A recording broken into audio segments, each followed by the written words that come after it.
Nam Myoho Renge Kyo, Nam Myoho Renge Kyo, Nam Myoho Renge Kyo, Nam Myoho Renge Kyo. Science has sent orbiters to Neptune, eradicated smallpox, and created a supercomputer that can do 60 trillion calculations per second. Science frees us from superstition and dogma and enables us to base our knowledge on evidence. Well, most of us. Previously, I've explored how organized faith and primitive religious values blight our lives. You take the women and dress them like whores on the street. I don't dress women, they dress themselves. No, but you allow it as a norm. The fault line runs deeper even than religion. There are two ways of looking at the world, through faith and superstition, or through the rigors of logic, observation and evidence, through reason. Yet today, reason has a battle on its hands.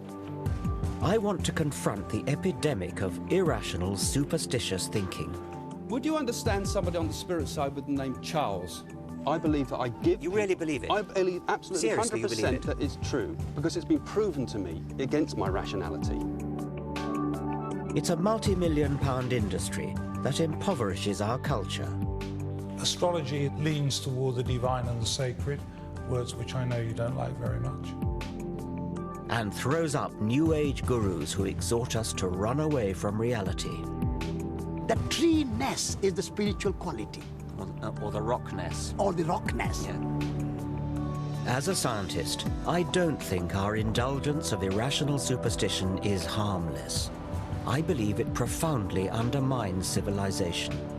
Reason and a respect for evidence are the source of our progress, our safeguard against fundamentalists and those who profit from obscuring the truth. We live in dangerous times when superstition is gaining ground and rational science is under attack. In this program, I want to take on the enemies of reason.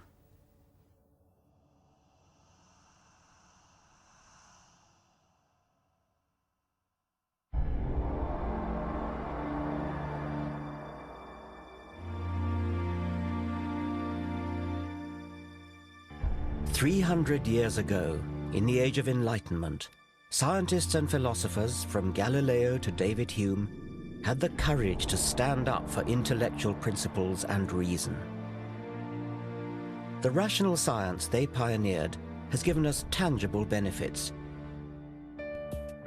Everything from antibiotics to electricity, sewage systems to sat-nav. And it's not just material progress. Increased life expectancy, health and leisure provided by modern medicine and industrial technology have given more people more time than ever before to educate themselves, express their creativity, and ponder existence. And yet, into this better world that reason has built, primitive darkness is coming back, a disturbing pick and mix of superstitions. Where better to start my journey than a New Age fair? Hello, what do you do? What sort of readings do you do? All kinds. I do the tarot, Yeah. and then I also do the crystal ball. This is George. Hello. What can you do for me? All right, well, we can take it on a photograph. All right, I'd like that, yes. What do I do? Just sit on the throne there? Just take a seat, please. Shall I take my glasses off?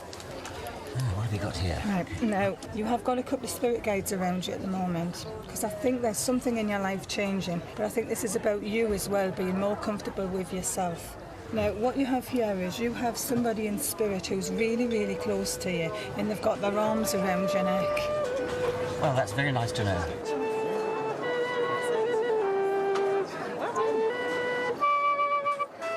All these people reap the rewards of science and reason, but many here revel in a foggy suspicion of scientific thinking. Okay, so you could teach me how to use my psychic energy. Yes. Is that the idea? Yes, you can rely much better on that than on your head. Irrationality is woven into the fabric of modern life. We unthinkingly indulge unscientific delusion. I'm the rather a schizophrenic Gemini. Aquarius. Pisces. Astrology is so pervasive that just about everyone has been indoctrinated with the alleged character of their star sign. They're fiery, a bit unreliable, they love traveling, they're very expansive, they're quite spiritual. Loyal, spend too much money, good leader. They can be a bit moody, swinging one way and the other. They can be very bubbly 1 minute and then a bit down, and you never know what you're going to get with them, my husband says.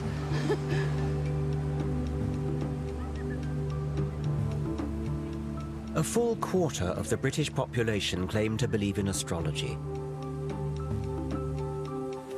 That's more than believe in any one of the gods touted by religions. Day in, day out, astrological horoscopes get far more newspaper column inches than science. Amusingly, it falls foul of our modern taboo against lazy stereotyping. How would we react if a newspaper published a daily column that read something like this? Germans, it is in your nature to be hard-working and methodical, which should serve you well at work today. In your personal relationships, especially this evening, you will need to curb your natural tendency to obey orders. Chinese, inscrutability has many advantages, but it may be your undoing today.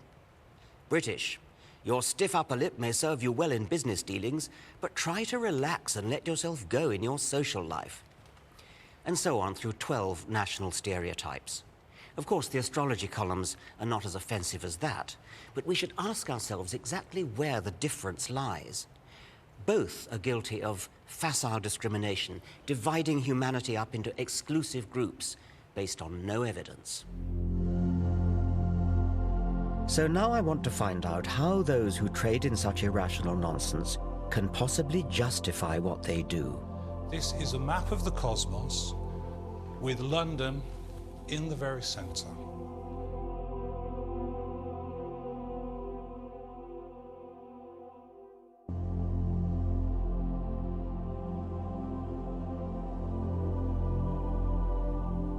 I always thought that by the 21st century, science and reason would have long since cleaned up. And yet every day of the week, we're encouraged to retreat into the fog of the superstitious past. Astrology is a primitive belief system made into elaborate pseudoscience. It arrogantly makes humans the focal point of the universe. The movement of planets is supposed to signify petty developments in our career or love life. It was developed in the 2nd century AD by the philosopher Claudius Ptolemy and has not moved on since, despite the discovery of new planets and despite a shift in the Earth's rotational axis that has thrown Ptolemy's zodiac out by 23 degrees. You could ask a question. You could say, who has stolen my money? It never made sense when it was first invented, and it makes even less sense now. Reel it off as though you mean they get it right.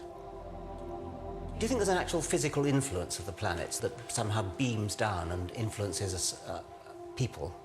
I think it's very hard to see that. I think if you try to understand astrology as a causal agent, right, I think that's hard to imagine how that would happen. I think you have to look at the planets as signifiers. When you look at the movement of Saturn around the zodiac, it's a very strong signifier of what's going on in individual lives. I don't even understand how they could possibly be signifiers. I mean, how could the rise of Saturn possibly be a signifier for something that's going on physiologically in a person's body? The position of planets in the signs of the zodiac. This is what you keep coming back to ask me. How could it possibly work? Yes. And I've told you, I don't know. It's a deep, dark mystery. What isn't a deep, dark mystery is why the trite vagaries of newspaper horoscopes seem to chime with readers. Psychologists have identified what's known as the Barnum effect, whereby people tend to believe statements are accurate for them personally, when in fact they're general enough to apply to anyone. We could devise a little experiment where we take your forecasts and then give some of them straight, give some of them randomized, sometimes give Virgo the Pisces forecast, etc., and then ask people how accurate they were. Yes, that would be a perverse thing to do, wouldn't it? It would be, yes, but I mean, wouldn't that be a good test? A test of what? Well, how accurate you are. I think that your intention there is mischief, and I think what you'd then get back was mischief. Okay, well, my intention would not be mischief. My intention would be experimental test. Okay. Scientific test. Well, but even if it was mischief, how could that possibly influence it? I think it does influence it. I think whenever you do things with astrology, intentions are strong. I'd have thought you'd be eager. I mean, I'd have thought you'd really... See, the fact that you're not makes me think you don't really, in your heart of hearts, believe it. I don't think you really are prepared to put your reputation on the line. I just don't believe in the experiment, Richard. It's that simple. Well, you're in a kind of no-lose situation then, aren't you? Because... I hope so. Yeah. Regardless of Neil Spencer's concerns, I wanted to conduct a simple trial. We selected 20 people at random. We asked them to read that week's horoscope for Capricorn, but as a test, we said it applied to their own star sign. Not only do you have clever Mercury and ambitious Mars focusing on success, but now the Sun is at the same pivotal midhaven angle of your solar chart. I have no idea what that means. Put simply, this means that this is your moment to go that extra mile to become the person you dream of becoming. Remember, however, that there will be others who want what you have and will stop at nothing to get it.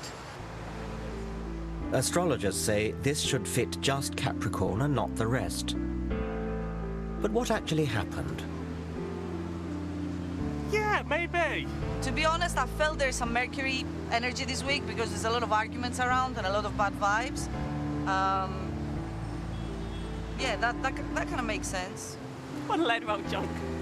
It could apply to me as much as to the next person. Yeah, well, in a way, yeah. I am. I'm going on a flamenco course in Spain. That isn't necessarily pertaining to me for this week. It's pertaining to me generally. Pile of rubbish. The same number of people agreed that the horoscope was accurate for them as disagreed, and similar results are found with proper large-scale experiments. Technically, all but one of our group should have disagreed, namely our only Capricorn. Does it apply to you? Not at this moment, no.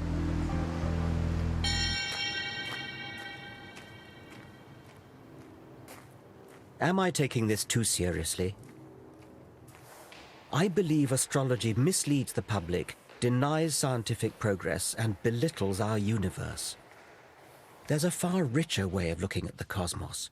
Astronomy is a triumph of the human intellect, a real science, constantly enriched by new evidence. Forget about the astrologers' charts with their constellations and planets moving in and out of this house or that house. Go into a real observatory and look at the Milky Way. Or go out into the country on a moonless night. Just lie on your back and gaze up at the stars.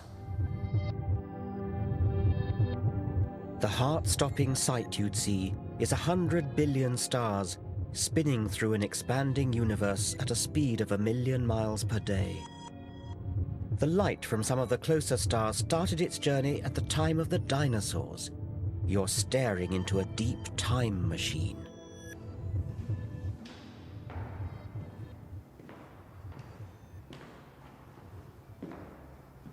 And yet, even as science unravels these natural wonders, our society is drawn to the slim pickings of supernatural belief. Half the British population now say they believe in paranormal phenomena. Over 8 million of us have owned up to consulting psychic mediums. What I want you to do, Richard, for me is just to pull me out 8 of them, please. Simon Goodfellow claims that, with these cards, he can use his psychic powers to tune in to the spirits of dead people around me. 7, 8. These voices from the past can apparently give him a glimpse of my future. Lovely, Richard, thank you. Now, I feel he's giving me the initial G with his name. OK, now I feel with this man as well, I feel he was a family member. And I also feel very strongly with something to do with advertising that was in, something to do with newspapers with him as well. Now, I do feel with him as well, he's telling me about changes that are coming up in your life at the moment. I see total changes in how you're working to how you will be working in the future. The word Simon seems to be fishing for is retirement, the obvious next step for most 60-somethings. It won't be as hectic and it won't be as active for you, and I do feel you have to grasp that when it... This could apply to anyone my age, but can Simon back up his more precise statements? What was that male relative with a G? What was that about you said earlier on?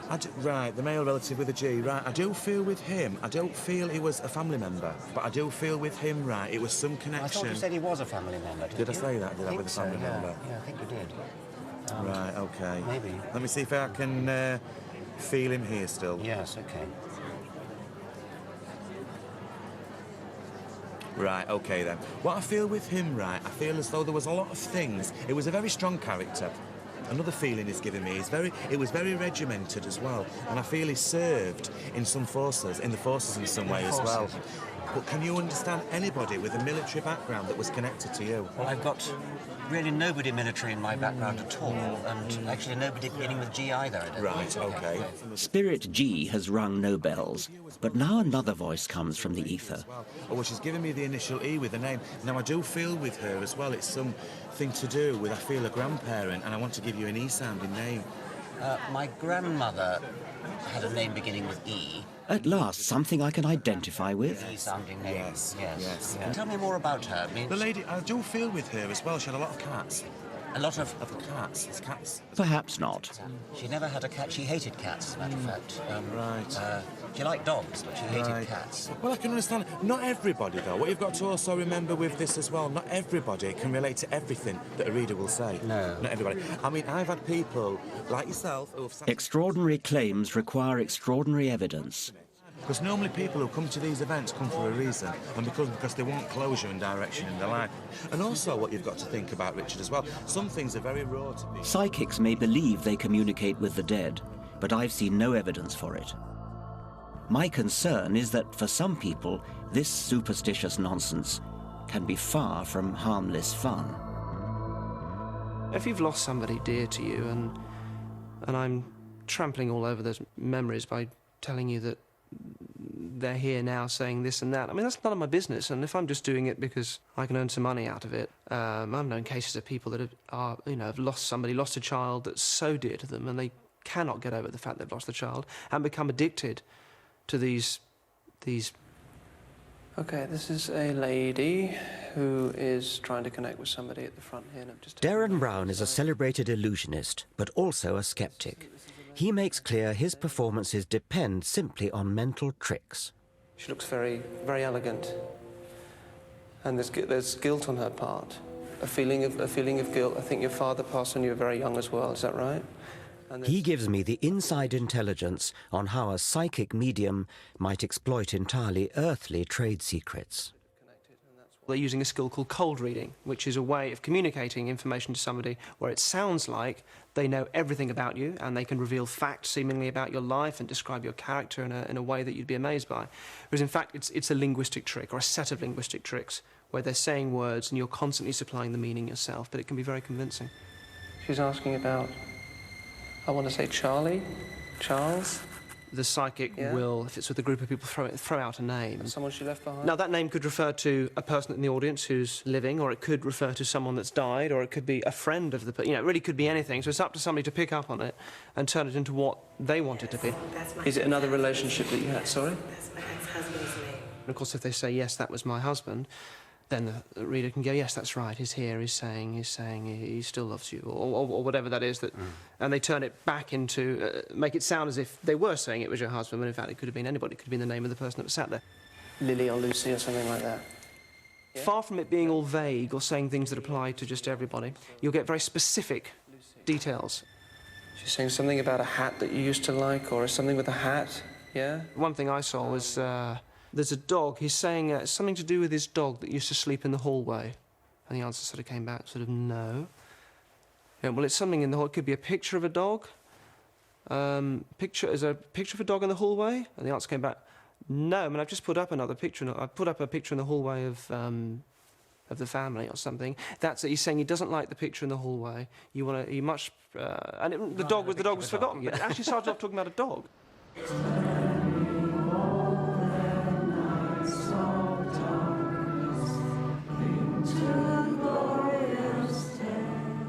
There's a network of over 500 spiritualist churches across Britain. Here, Tuesday night is séance night.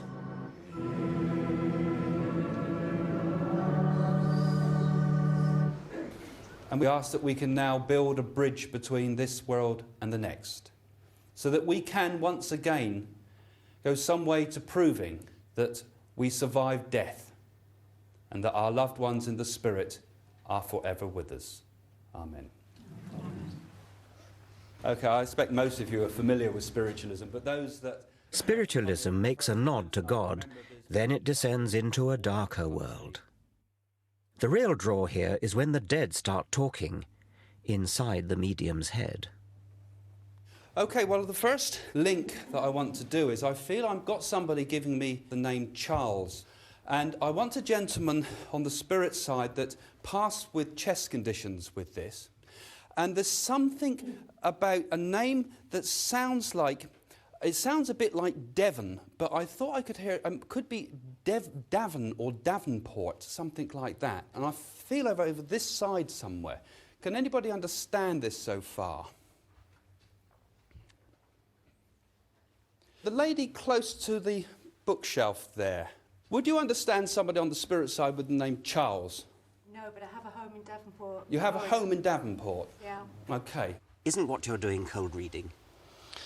Well, depends what you call cold reading. This is something that a lot of the rationalists have come up with, is saying that what you do is you say something and people basically make it fit. So I'll see if I can find the Charles in a minute, but let me just give you a few things that I can feel about you. Has there been a few problems with a stomach condition around you? Because I feel as if I want to go to my stomach and I feel uncomfortable there. Does that make no sense to you whatsoever? No. Well, would you understand then a lady that I want to connect with on spirit's side that would suffer with the stomach condition? Yes. Because I'm being given the stomach condition, yes. Okay? And I feel with this lady, I want someone that's a fairly comfortable build, I would say. A bigger build lady, not a slight build lady that's given me this, yes? Yes. Yeah? I think when you really examine the evidence of what myself and other mediums do, you will find that a large proportion could never be explained away by something like cold reading. It's because there are sometimes such specific details that come through. And I'm seeing like a painting, or a print it would be, of a painting that looks like a Stubbs painting. You know, the ones of the horses and the pigs and things like that? The lady in the white at the back there, I'm not around you, am I? Oh, I hate it when I can't find the link. Let me see if I think if I were talking to someone in the spirit world, I'd say things like, what's it like being dead? Can you see the whole of the universe? Why do you ask them such banal questions? Yeah, good point. But I think what happens is that mediumship comes from the non-rational, non-verbal parts of the brain, if there's such a thing. I believe it's a blending of thoughts between myself and the spirit communicator. But if only it could be just like a telephone line. Let me just see if I can get a little bit more information from her first. If you've convinced a person that that's their grandmother to the point that they're actually crying, I mean, surely those tears enough are perhaps proof that they've had proof that that really is their grandmother that's making the communication. It could indicate just desperate wishful thinking, perhaps. Now, don't feel I'm with a Stephen Bennett, but I've got those things I want to bring together somehow with particularly a car crash. My friend Ben died in a car crash and his best friend was called Steve. Your friend Ben Parson, but it's not Bennett, as I said, it was Ben. Let me see if I can describe Ben to see if we can... Beyond whether it's true or false, what concerns me as well is the exploitation of often vulnerable people. Can I say, when you were buying the new shoes, had he been on your mind at that time? He's on my mind all the time, really. Yeah, but, because it's as if I was particularly felt him around me at that particular time. That's why I feel I've got the connection with that. And, you know, his message is really, in a way, sorry. Because he can't... Do you feel it might actually be damaging to some people, stopping them from letting go after they've lost somebody that they love very much? It's a good point, but a lot of people bring up that. But I believe that it does help people to progress and move forward. He gives me the feeling that... But do people move forward, or do they get addicted to a spiritual hit? Most of this congregation are regulars. Craig Hamilton Parker's grasp here seems impressive until it transpires that he's already read this bereaved girl before. He actually had a tyre on the left hand side of his car changed before the accident, and the police thought that it was something to do with that. And I had a message from you before saying it was something to do with the tyre. I've given you a message about him before? Okie dokie, I can't remember that. But anyway, I want to sort of feel his... I believe what I do is absolutely true. I believe that I give... You really believe it? I believe absolutely Seriously, 100% you believe it? that it's true, because it's been proven to me against what I believe is against my rationality.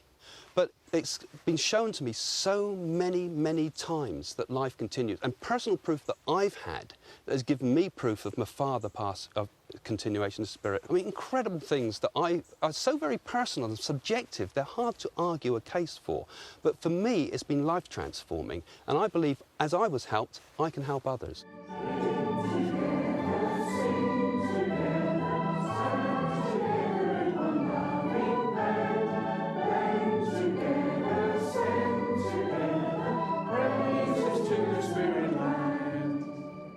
Time and again, so-called psychics claim special status outside science and evidence. I have personal proof it's true to me. But as with religion, if it hangs on private feelings that can't be proved or disproved by science, then in what way can it be valid or meaningful to the rest of us? Cling together, sing together, stand together in one loving band. Next, I want to find out what happens when those who claim mysterious powers do allow themselves to be tested. No, I think it's 4. So shall we see how well you've done?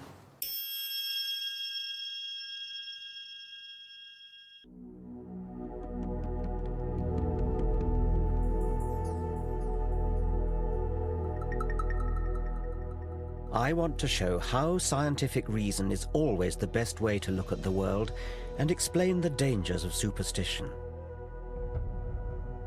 I'm often asked how I know that there isn't a spirit world or psychic clairvoyance. Well, I don't. It seems improbable, but unlike the fixed worldviews of mystical faith, science is always open to new possibilities. Scientists test and retest evidence, refreshing our understanding of reality.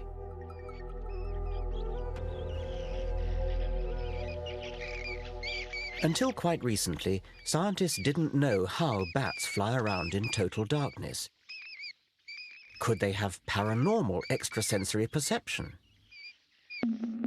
In the 1940s, the American zoologist Donald Griffin demonstrated experimentally that bats use sonar, echolocation of their cries.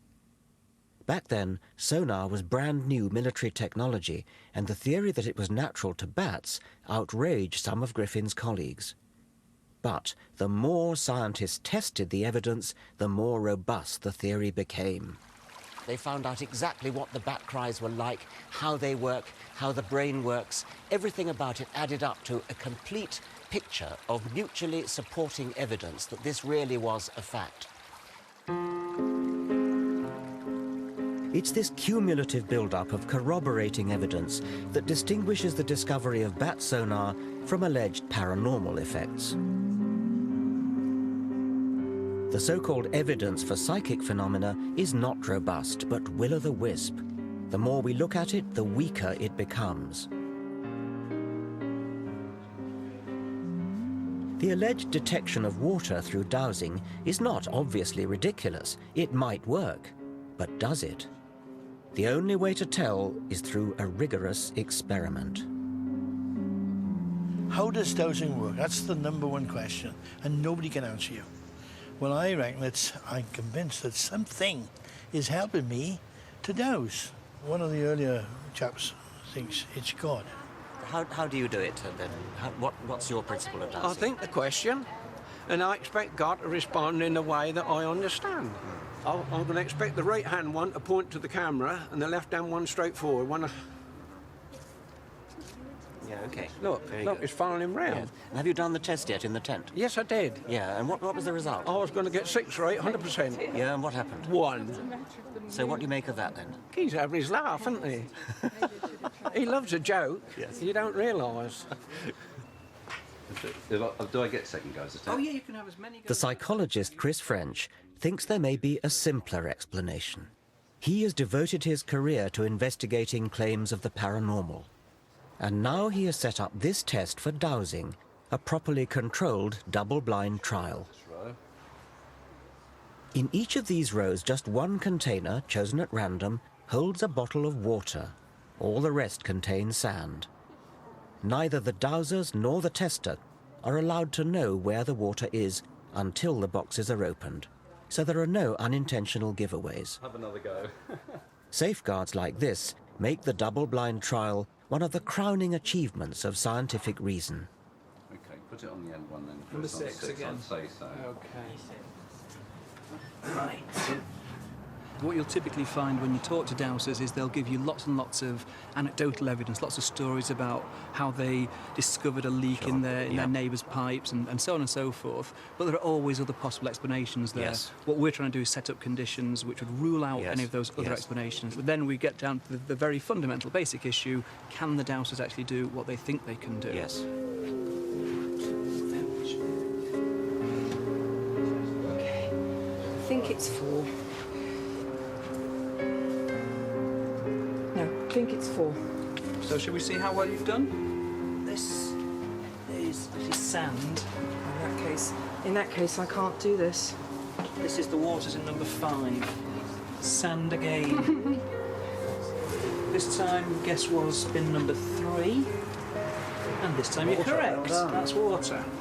And I'm afraid that's sand. Yes, we've actually got 2 possible ones. Final trial, it's sand again, I'm afraid. In that case, I'm 100% wrong again. Well, you got 1 right out of 6, which is what we'd expect by chance. So far, they're performing pretty much in line with mean chance expectation. In other words, guesswork. Yeah. So no one has scored more than 2 hits out of 6. 3. 3. The people you've been testing, do they understand why they're being put through the double-blind procedure? I think once we've explained it to them, then they appreciate why someone who is perhaps sceptical or doubtful about their claims would see that that was necessary. What's interesting is it doesn't actually tend to dent their confidence at all. Which suggests that they're completely sincere.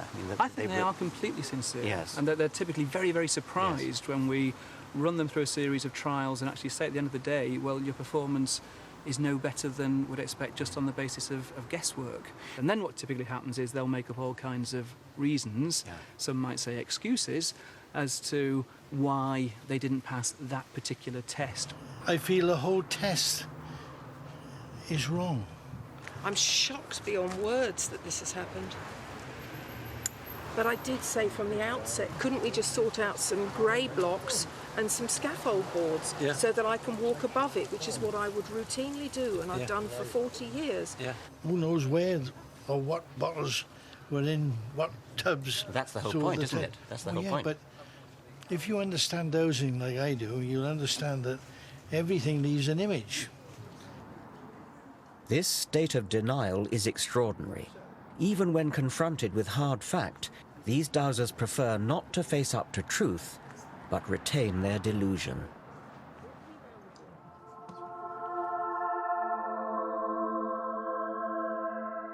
Rather than adapt to evidence, many of us, it seems, remain trapped in ways of thinking inherited from our primitive ancestors.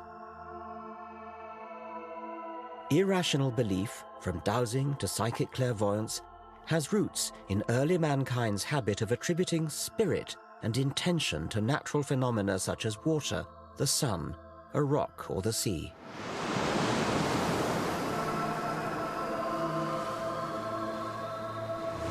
The sea has often been thought to be a malevolent force actively out to get you. In 480 BC, King Xerxes of the Persians built a pontoon bridge across the Hellespont, and a rough sea came and wrecked it. And King Xerxes was so furious that he sentenced the sea to 300 lashes. I wonder whether there's something of King Xerxes in all of us to this day. We don't want to believe that things just happen. We want to believe that there's some kind of deliberate intention behind everything, even where inanimate objects are concerned. And perhaps that is the key to humanity's belief in the supernatural.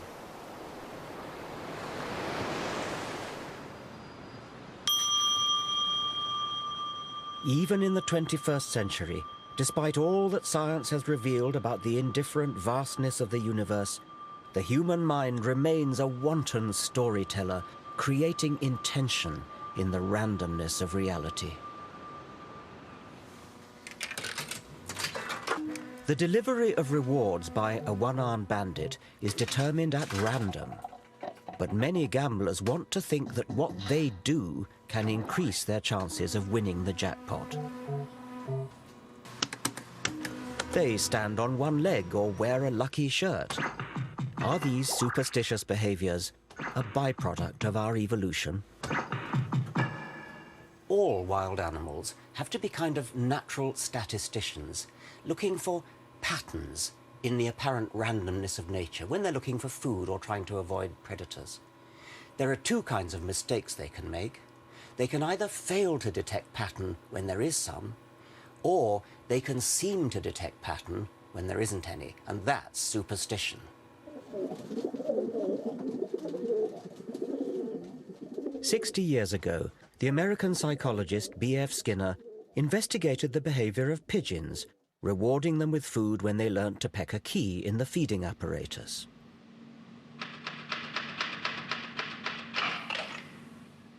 But then Skinner set the apparatus to reward the birds at random.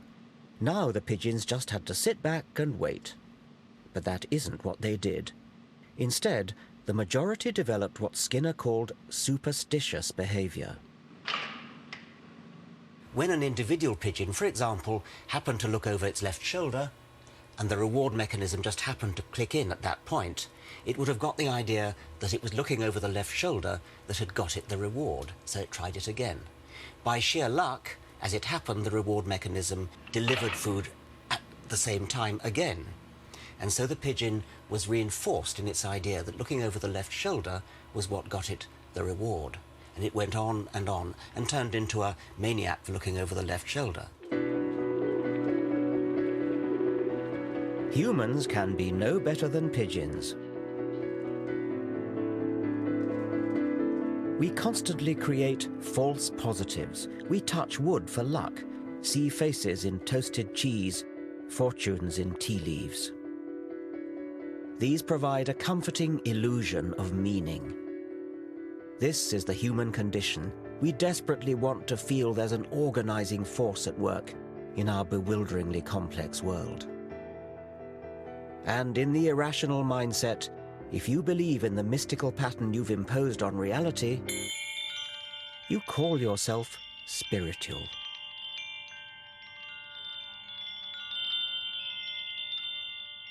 Spirituality is a prized commodity.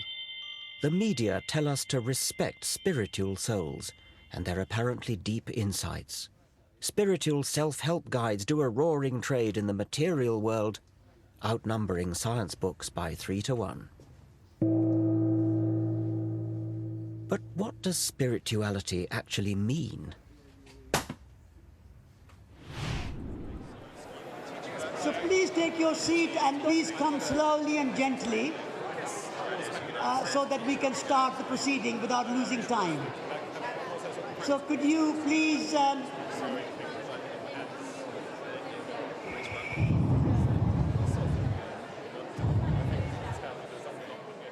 Satish Kumar is the editor of Resurgence, an ecological magazine at the sandal-wearing end of the Green Movement, and he counts amongst his many fans Prince Charles and the Dalai Lama. I represent the entire history of evolution. I was present in the beginning, the first Big Bang, and I'll be here for billions of years to come. But isn't Satish's spirituality just about imposing yet another superstitious false positive? World is made of 2 elements. One element is visible element. The other aspect of creation is invisible dimension, things we cannot see. So what is that element which is invisible? I call it spiritual. When you go in a room, you say, there is a good feeling here. There's a spirit of the room. Well, now you've changed to something rather different. The spirit is very big and very holistic and very inclusive word. It is not defined in a one particular way. So when you go in a room, you can say the tree has a spirit. A rock has a spirit. It's a living rock for me. Nature without spirit cannot exist. Like a tree cannot exist without the sunlight, it cannot exist without rain, it cannot exist without soil. Also, it cannot exist without the tree-ness. The tree-ness is the spiritual quality. Or the rockness. Or the rockness. When you talk about the rockness or the quality of a rock, I can see as a scientist a rock has hardness and things like that, but I think that's not quite what you mean. It sounds as though what you do mean is something imposed by the human observer. A rock is atoms. But there is a rock quality in the rock. Well, that's a matter of assertion. I mean, you are now simply asserting that. Asserting, I'm understanding it. This is my understanding. Okay. Some may understand more fully than others, but it is not imposed. It is there. It all sounds very poetic, but it's not reality. Like priests, mullahs and rabbis, New Age mystics ceaselessly attempt to fill gaps in human understanding with fabricated meaning. Science and rationality are often accused of having a cold, bleak outlook. But why is it bleak to face up to the evidence of what we know? The word mundane has come to mean boring and dull. And it really shouldn't. It should mean the opposite, because it comes from the Latin mundus, meaning the world, and the world is anything but dull. The world is wonderful. There's real poetry in the real world. Science is the poetry of reality.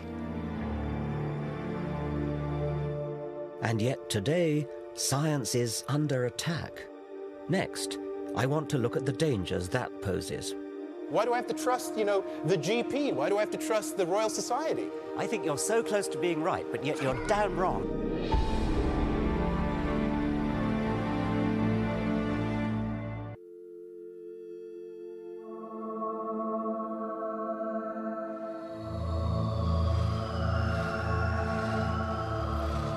In the last 50 years, science has put a man on the moon, cloned a sheep, decoded the human genome. And yet, sadly, the white heat of the 1960s seems to be treated as a white elephant today. What colour do you see, guys? In the thing, it looks multicolored. Okay, it's blue, yellow, and... That's it. A prejudice against science is evident in schools. Physics A-levels have halved in the last 25 years, chemistry fallen by more than a third. University departments are closing all around the country. And last but not least... This is a betrayal of the Enlightenment. The fundamental problem, I think, lies with the fashion throughout our educational system to teach students to value private feeling more highly than evidence-based reason.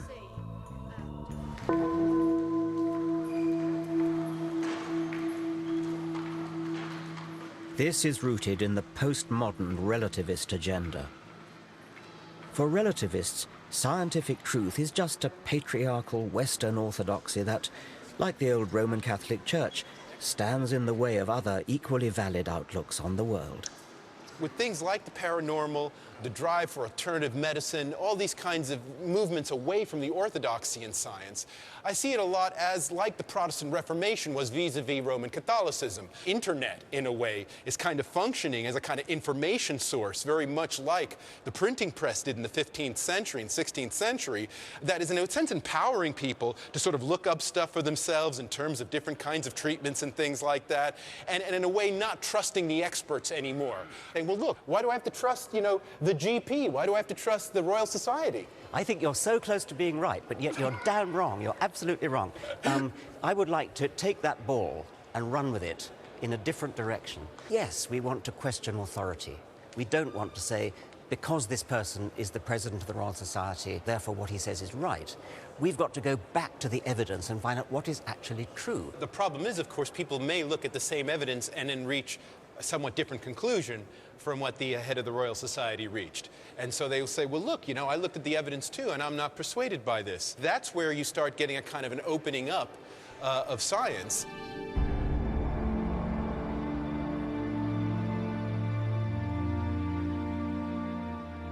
Steve Fuller is of course right that the internet is revolutionizing how we use and consume information. But the impersonal algorithms of internet search engines do not weed out robust evidence from unsourced, uncorroborated assertion. Wikipedia World presents both great opportunity and huge danger. Paranoid conspiracy theories circulate unchallenged. Sometimes they're relatively harmless, like the rumor that NASA faked the moon landings, which is a bit of a joke because the evidence for going to the moon is so strong. But how about the malicious and utterly unfounded rumor that 4,000 Jews were tipped off by Israeli agents not to go to work in the World Trade Center on 9/11?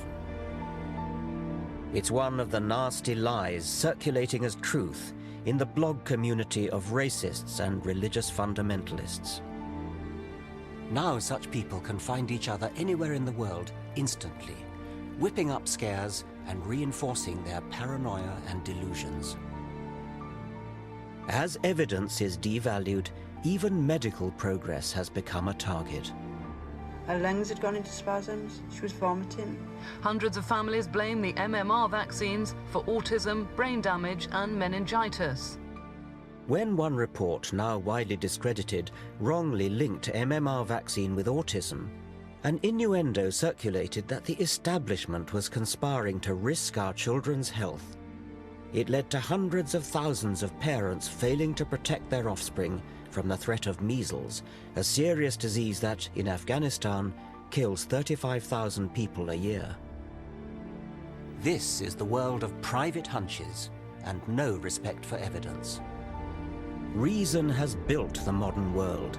It is a precious but also a fragile thing, which can be corroded by apparently harmless irrationality. We must favor verifiable evidence over private feeling. Otherwise, we leave ourselves vulnerable to those who would obscure the truth.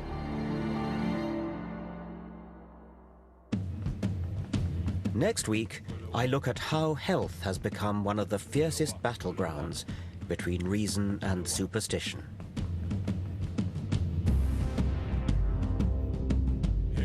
Starting next on E4, a telling word association test for the Big Brother housemates.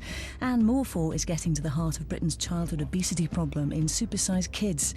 Film 4 is showing Pitch Black, the cult sci-fi movie that shot Vin Diesel to fame. Here on 4, how far have 3 children who came to Britain 2 years ago embraced their new home?